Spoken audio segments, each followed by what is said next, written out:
It's Wasabi, welcome back to the channel. Another Clan Wars battle, and we're on proc again. We're up against the Roughnecks, or RNS. Let's see how this plays out. Alright,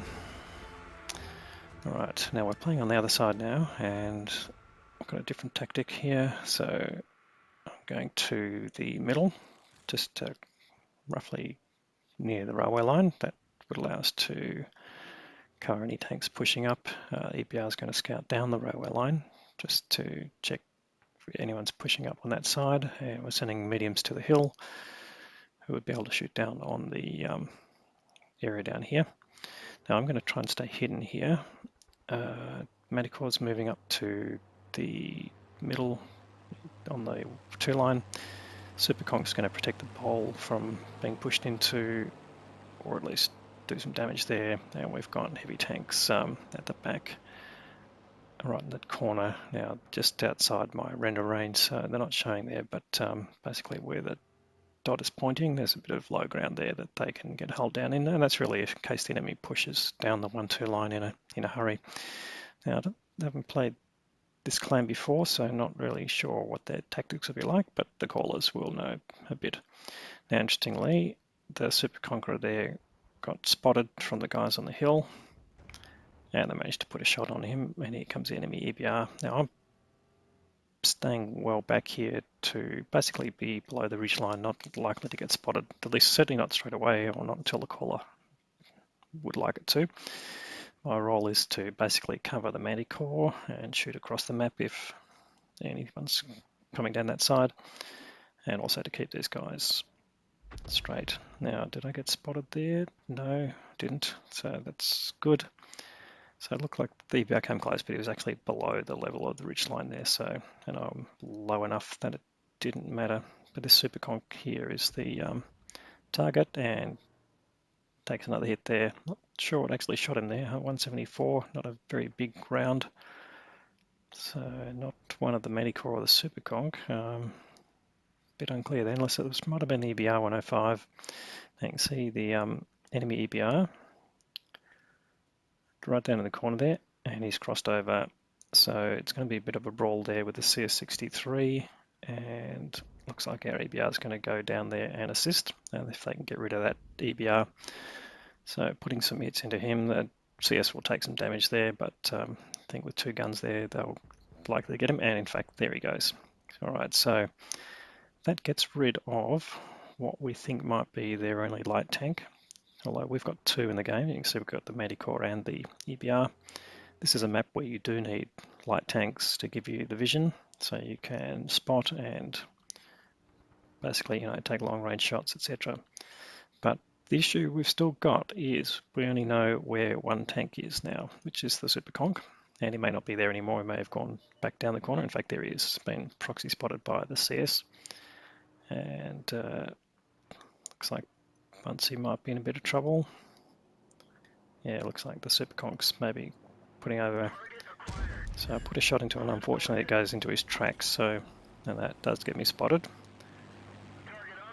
And I'm a bit concerned I might be probably spotted by that UDES and maybe being shot out across the map, so I pull back again and get dark. Didn't have a shot on the UDES, he was down behind terrain there.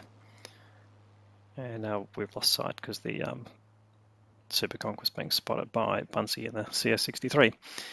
Alright, so and I'm getting spotted again, so pretty much most likely by the UDES. And Tucky in the Manticore perhaps going to push up, moving up slightly, so to see if we spot anyone again on that line. Now we've pretty much got map control. If you look at the positioning of all of the assets we've got the hills covered, the back hills been covered by the EBR, Bunsey in the CS63, so we've got everything on that side of the railway line, and we've got half the map on this side of the railway line, so pretty much got them in a small part of the map, and that should give us an advantage. Now the other thing to note here, if you want to count the tanks, is we've only got 9 tanks in the game. Unfortunately this was our first game of the night, and we just didn't have enough people to line up, so we've gone in with 9, which you can do in a 10v10 battle. but it does obviously put it as a disadvantage. Luckily, we've taken out their EBR, so hopefully we are square on tanks, but yeah, it's always something to be concerned about when you've got less tanks than you should have.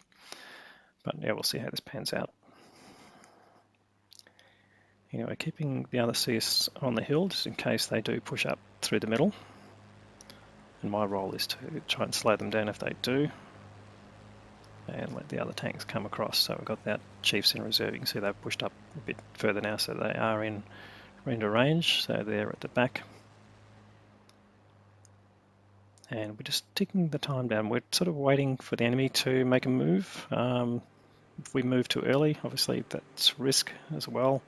But the closer we get to the time, the harder it is. All right, so now we've got the Udes and the Superconch have come back to this line. So I'll just pull back again here. Don't want to get spotted unnecessarily.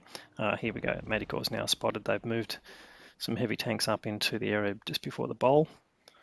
And I'm looking for targets on them, but don't have. They're really just too far down. Can't even see the tops of their turrets from where I am. But that does tell us a bit more. So now we've got 2 heavy tanks down there. There's bound to be some more.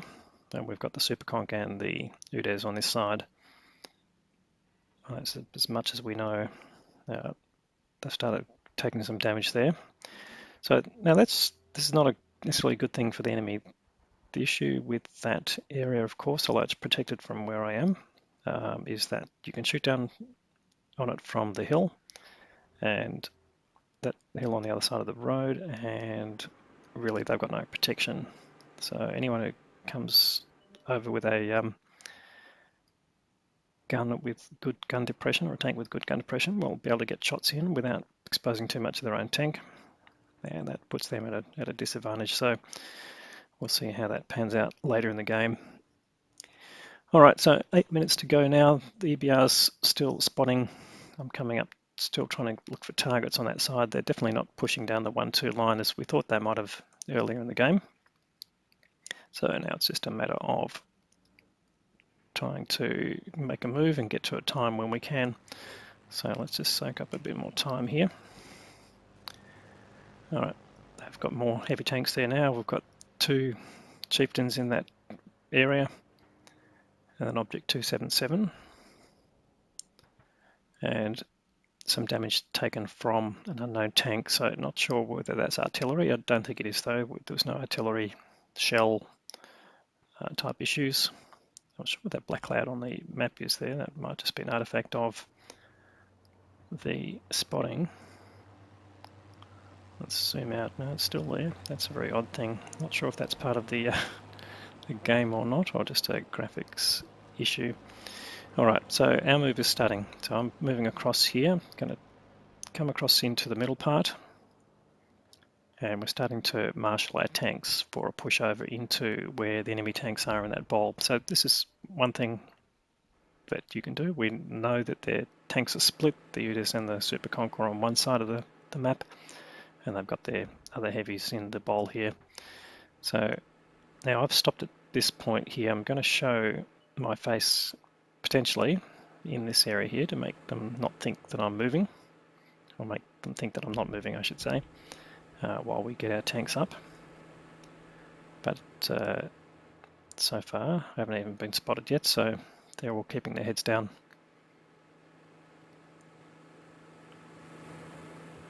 So it might look like we're not doing anything, but there's a lot of talking going on in the background, and the time to go will be pretty short. We're coming down to 5 minutes, and this is sort of the typical crunch time in the match. It's a 15-minute game, but if you can get things down to the last 5 minutes and still have most of your health, then it's the good time to move, because it's an all or nothing sort of strategy in that sense, but doesn't, means that you're not going to get flanked or anything like that, and most likely you have the advantage by making the first move. So just coming over here, and I'll get closer to the Superconch in a second.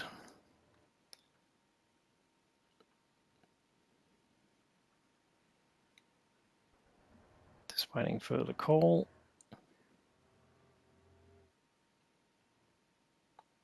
So it might look like we're not doing anything, but here we go. See, the CSs have been brought around from the hill. They're now on the 1-2 line.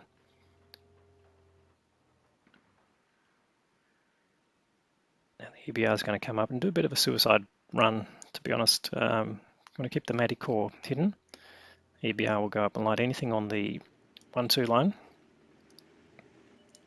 Right, here we go, spotted them all. So they've got all of their heavy tanks down here. The EBR is going all the way down the line, and now they've spotted a Badger and a Striv at the back. Now I'm going to go after the Striv if we can, get the gun on the Striv. Yep, puts a nice shot in there. Badger gets taken out. Unfortunately we do lose the EBR, but what this is doing is it's forcing the enemy tanks to turn around. So if I just zoom down into my view a little bit, we come over, you see them all going in different directions here. Come on, move forward. That one bounced off. We're going to get another chance to shoot at the Striv here. We might be able to take him out. And we do. So that gets rid of a dangerous high DPM gun.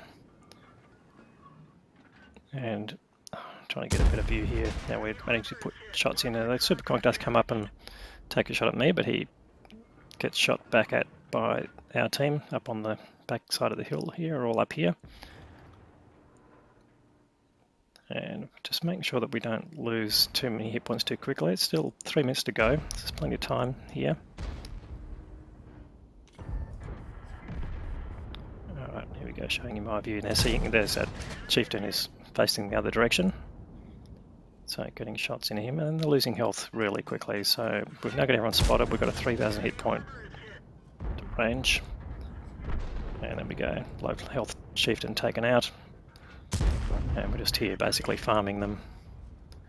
And so far bounced a little bit of protection here, try and get rid of the VZ. And unfortunately, frontal armor of the VZ is quite strong and probably just wasn't aiming at the weak spot.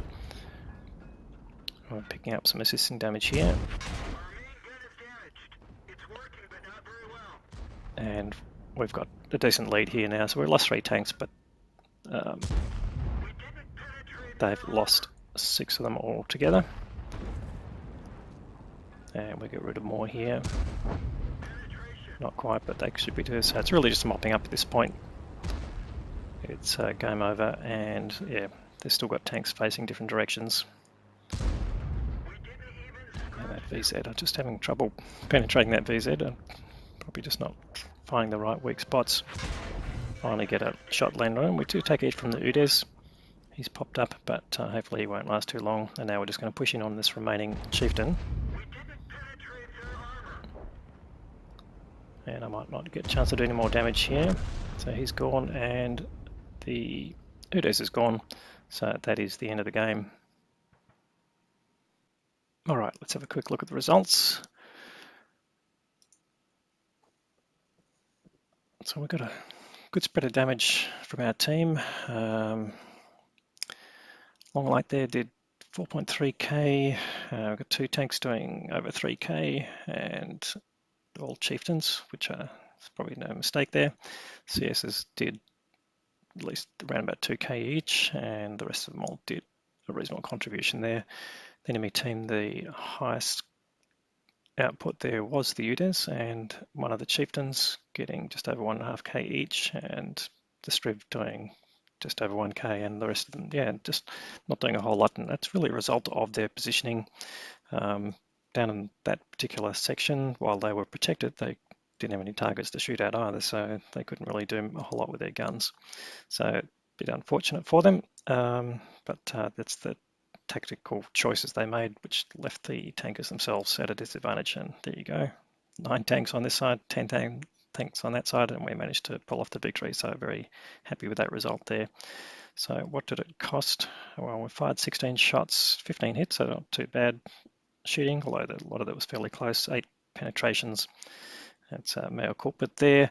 We didn't have any clan payments going at the moment, so we did lose a little bit of money there, but them's the breaks there, and that's what you got to expect at tier 10. And we made a decent amount of XP on that one because the ×3 were running, so that was a good result too. Alright, so that was that battle. Hope you liked it. If you did like the video, please give it a thumbs up. If you haven't subscribed to the channel already, please consider doing that. We'll have more great content to follow, and thanks very much for watching.